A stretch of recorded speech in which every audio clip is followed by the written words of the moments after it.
Costa Rica is said to be the most species-rich country in the world.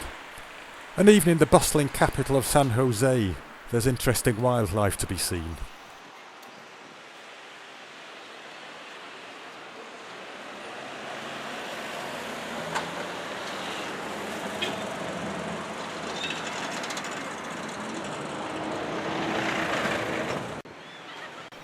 The great-tailed grackle is a common bird. It competes with the pigeons and scavenges on rubbish dumps, but can also be found in open countryside.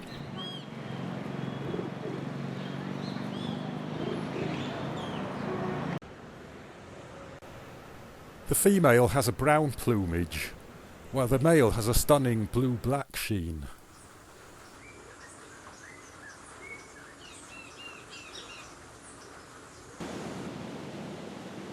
First port of call is the Buena Vista Hotel, where the gardens offer panoramic views across San Jose and the Central Valley.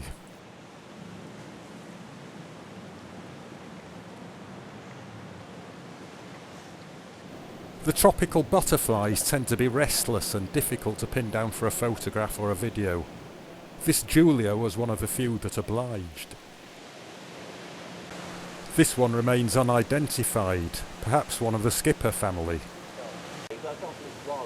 Several of these white-rayed metal marks were active in the hotel gardens. A banded king shoemaker showed on just one occasion. And a grey cracker was spotted resting on the wall of one of the hotel outbuildings. A party of rufous-naped wrens briefly visited one of the palm trees.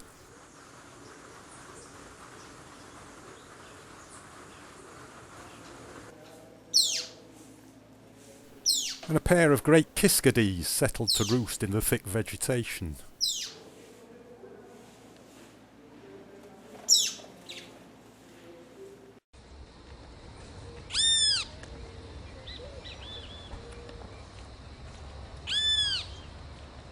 A great owl butterfly was also preparing to roost.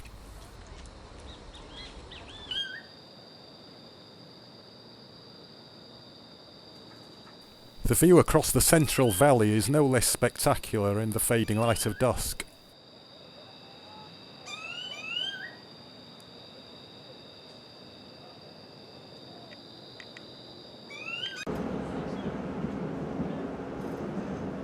We're on the move, through the streets of Alajuela, a city which neighbours San Jose.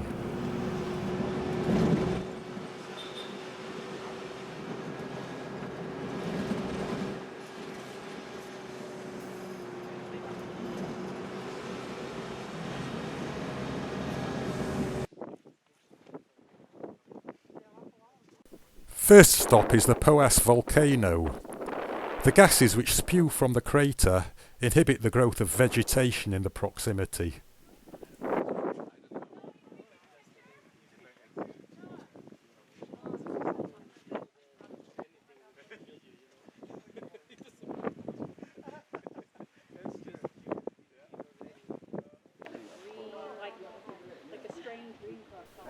This is Lake Botos, which fills the extinct crater of another volcano just a short distance from Poas.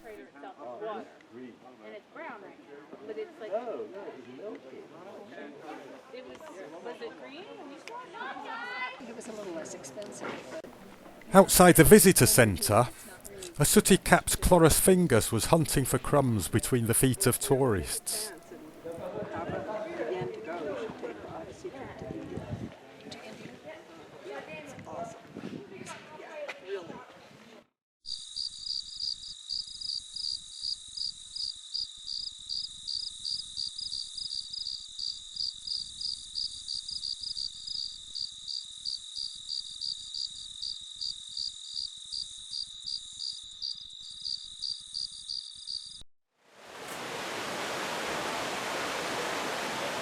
Our next stop was La Paz Waterfall Gardens, where the hummingbird feeders attracted considerable interest.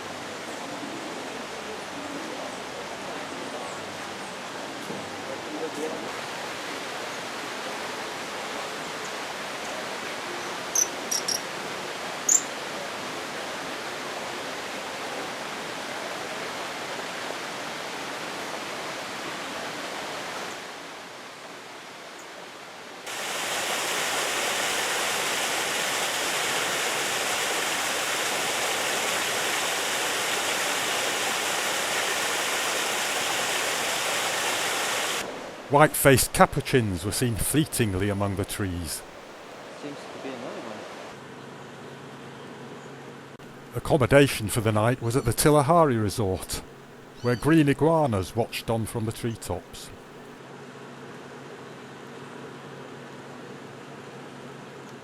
The fruit feeders outside the open-walled restaurant attracted this pair of large-footed finches. And also a blue-grey tanager and a female red-legged honey creeper.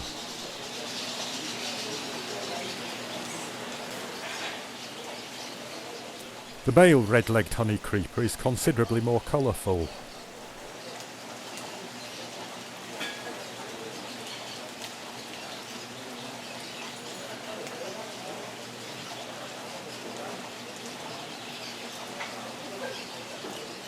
A hurricane in the Caribbean was pulling in moist air from the Pacific, resulting in the risk of mudslides and road closures. For safety reasons, we had to limit our stay at the Tilahari to one night. Before heading back to the Central Valley, we visited the Cano Negro Wildlife Reserve, where this jabiru was present, along with some woodstalks.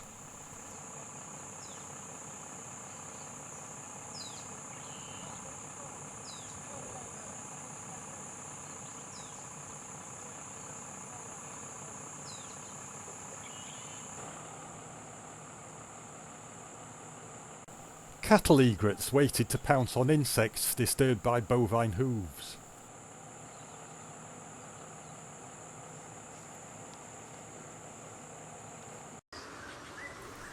Also observed during the drive through the wetlands, a bare-throated tiger heron and a rare black-collared hawk.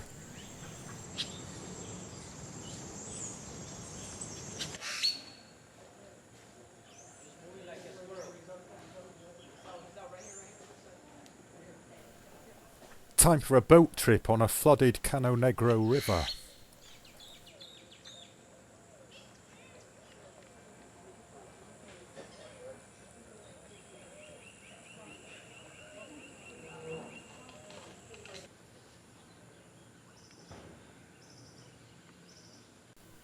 That protruding stump in the margin is not quite what it seems.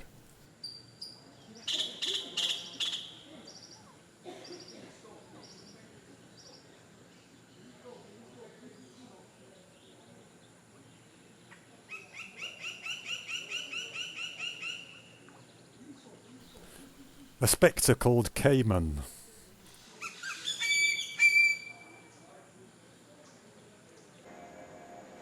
And high in the branches of one of the riverside trees, a lineated woodpecker.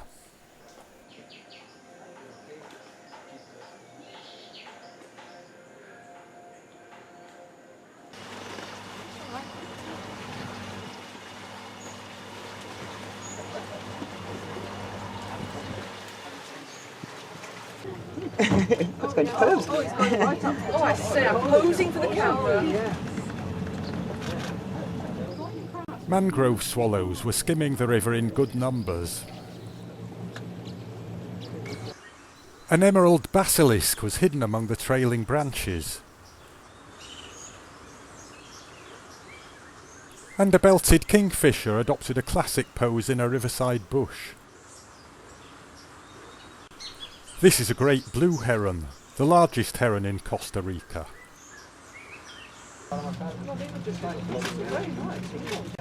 The aninga is a fish-eating bird which we observed on several occasions during the trip.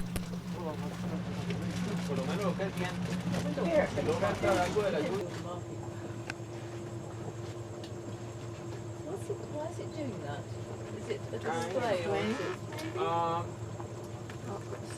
It might be increasing the drawing. except it's top should be flat, but you know.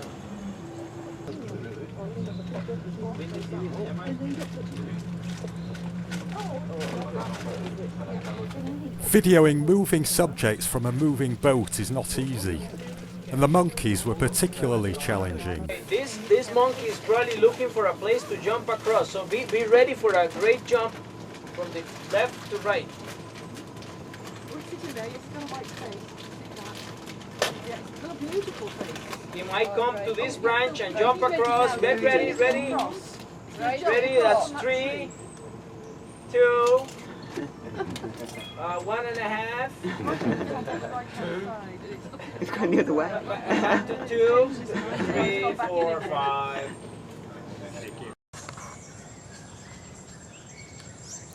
A pair of black vultures hunkered down against the rain, while a green heron settled in one of the riverside trees.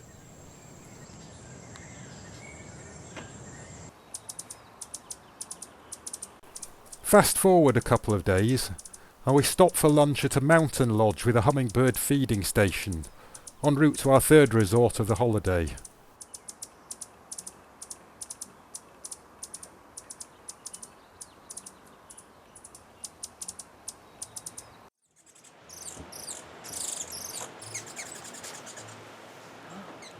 Oh, that's pretty.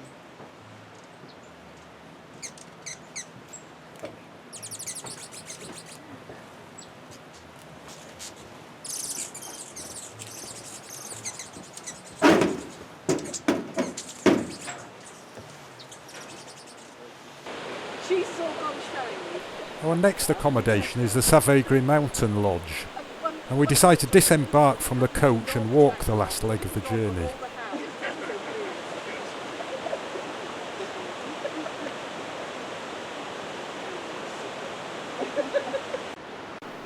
A tufted flycatcher provides a distraction along the way.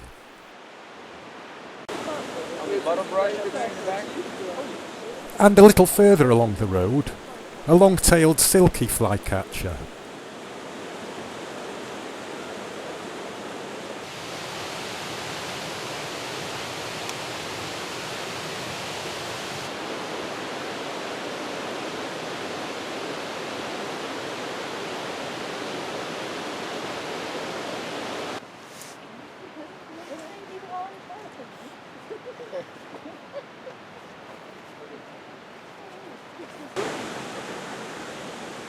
Approaching the lodge, we catch a glimpse of a resplendent quetzal.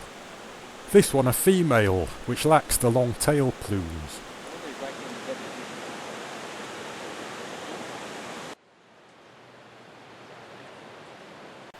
The Savegri Lodge provides comfortable accommodation and magnificent gardens in a cloud forest setting.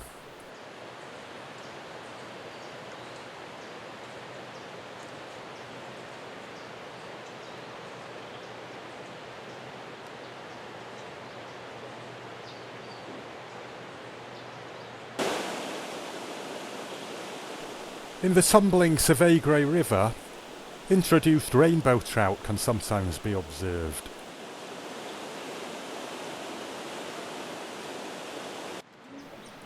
A fruit feeder in the garden attracted some colourful birds, including the flame-coloured tanager. This is the male of the species. And this is the female.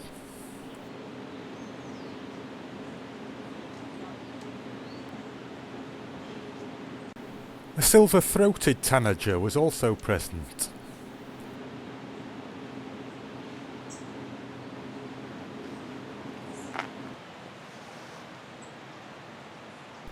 Along with this as yet unidentified bird.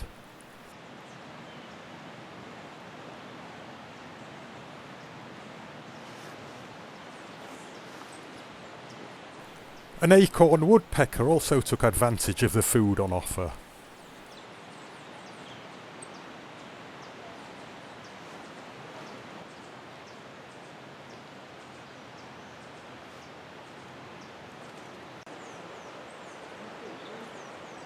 The rufous-collared sparrow was one of the commonest birds in the locality.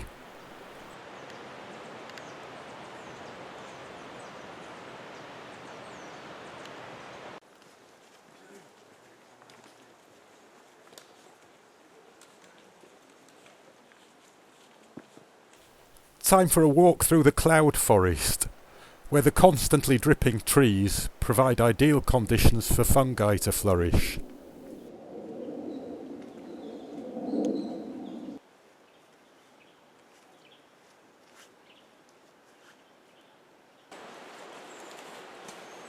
I'm going to suggest you're coming with me. Yeah. I'm going to suggest Nancy does it. A black guan briefly emerged into a clearing, a rare sight of a bird which usually skulks amongst the dense vegetation. When they fly,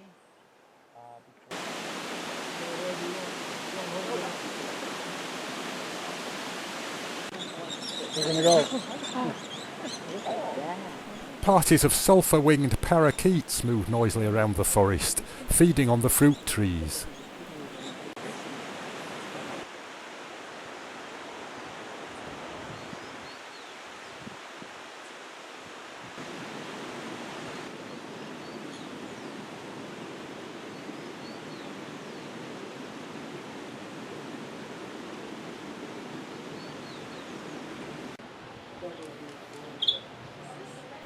Back at the lodge, another long-tailed silky flycatcher.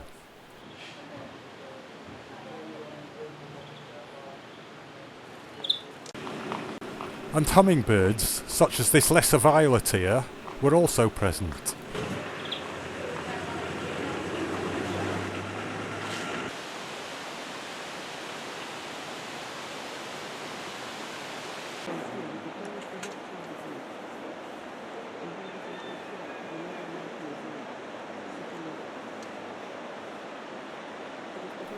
Time to join the crowds for an early morning stakeout of an avocado tree. It's not yet 6 o'clock.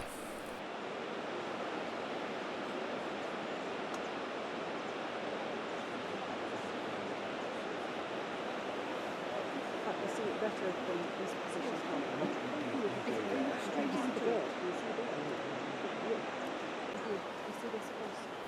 And this is why everybody got out of bed. A resplendent quetzal, attracted by the ripe fruit. She's very nice too. Yeah, I'll have the one.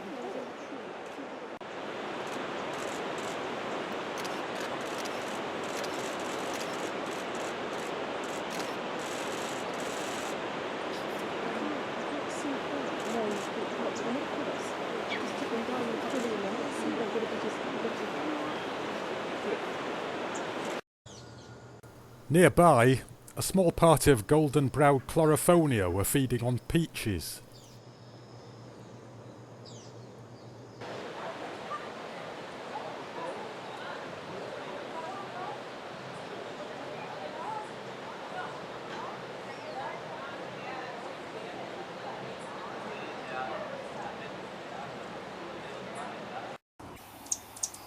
One or two butterflies were active in the lodge gardens.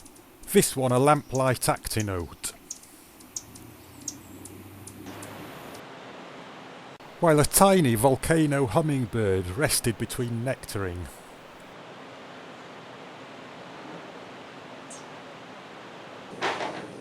Our next hotel, the Crystal Ballina, was located in the southwest of the country. The balcony provided an impressive view across the rainforest towards the Pacific Ocean.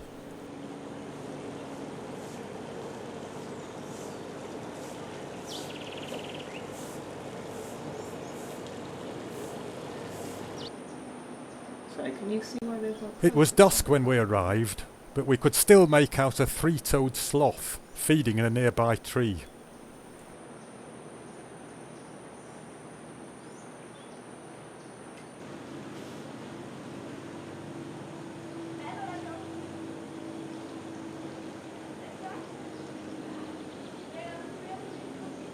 Next morning, a yellow-throated toucan made a brief appearance in the same tree.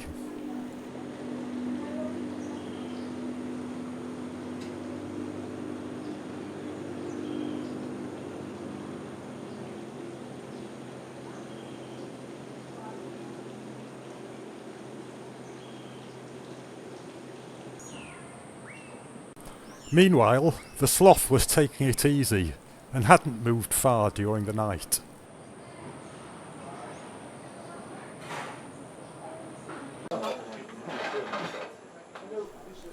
In a distant tree, a pair of king vultures, an adult and a juvenile, alongside a pair of black vultures. A black-cowled oriole awaits its turn on one of the hotel's fruit feeders.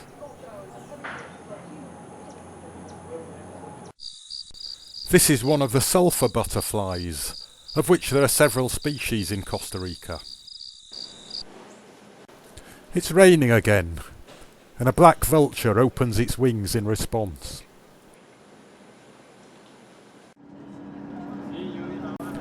Time to head to one of the nearby quiet Pacific beaches for a walk.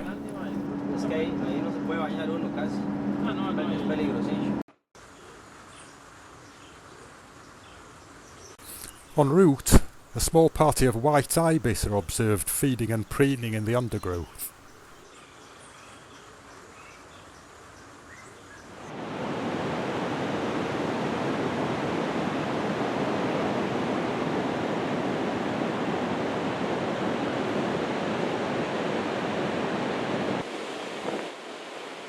A pair of brown pelicans were working beyond the breakers.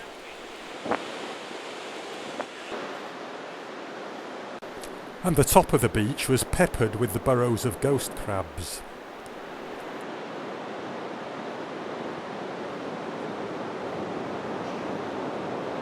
Got it. Back at the hotel, a black vulture joined the sloth to sit out the rain. When night falls, the lights attract some spectacular insects to the hotel walls, including this mantis.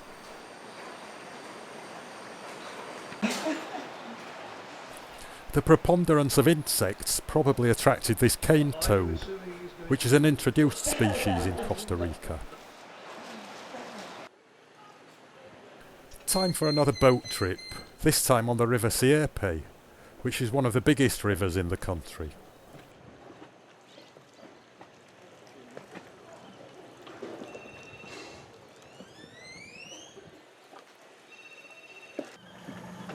Got him. He's on top of the very flat tree there with a kind of a grayish-green color, really flat canopy, and he's right about a few feet to the right of blue sky. Wow. What is that? Oh, closing them out. An American crocodile.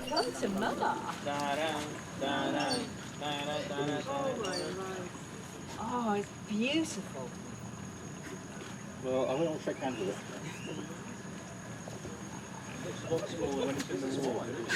Oh, it goes down. Hatching turtles when they come out of A yellow-crowned night heron was patrolling the intertidal mud. getting to the ocean. They might come and take advantage of these little turtles that are very exposed, trying to get. Other herons observed included a great egret and a bare-throated tiger heron.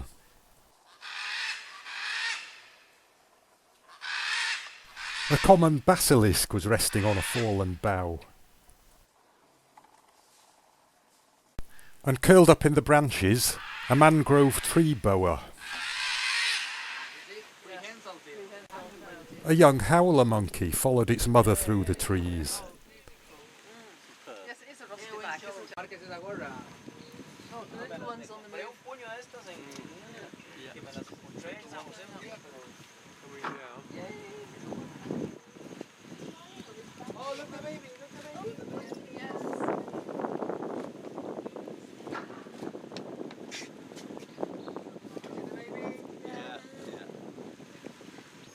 And when it's perched up high, it looks like you might. After moving into a backwater off the main river, Kind of raptor. we spotted another crocodile. Very good size. I just got the name. Ah, pues si aquí es abundante, pues no sería tan difícil. Pero normalmente uno tiene que...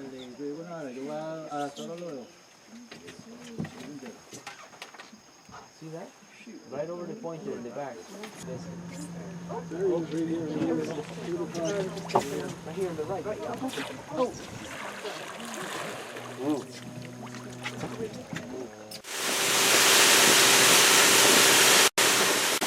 Time to head back to base for lunch.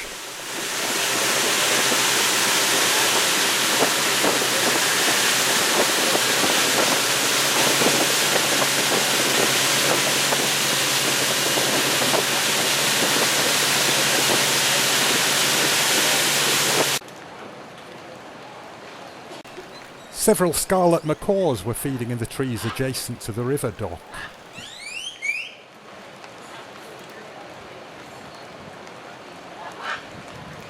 Really good, yeah.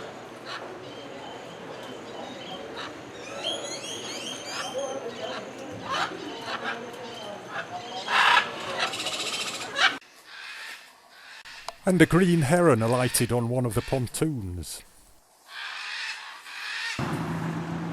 A supermarket stop en route to the Buena Vista for our final night of the holiday provided a chance to catch up with a few butterflies in the grassy surrounds of the car park. This one's a banded peacock, one of the commonest species in Costa Rica. And here a tiny but attractive pale banded crescent.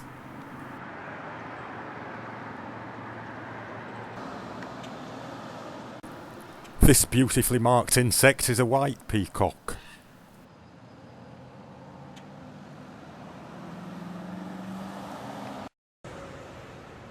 A Mexican fritillary was also on the wing.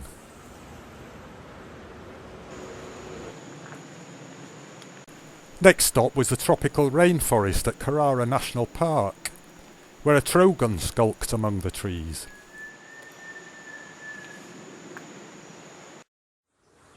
And this one might be a streak-headed wood creeper, although its identity is uncertain. An agouti made an appearance. This is a cat-sized rodent, like a large guinea pig, which forages on the forest floor.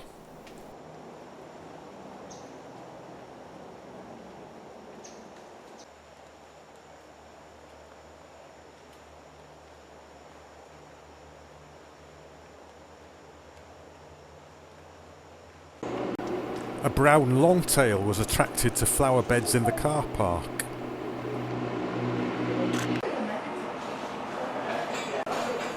Lunch was at a mountain lodge, where the gardens had attracted a similar looking longtail skipper.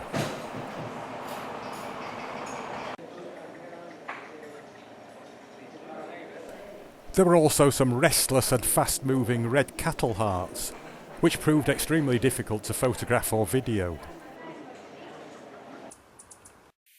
Likewise a close cousin, the pink cattle heart. Further along the road, a spiny-tailed iguana was basking on the pavement outside a souvenir shop. It never strayed far from a drainage culvert, which it used as a bolt hole. Back at the Buena Vista, the familiar great owl butterfly was still in residence. Our final morning provided a couple of new butterfly species. The first, this crimson-patched longwing. And the second, a passionflower butterfly, caught in the act of laying an egg.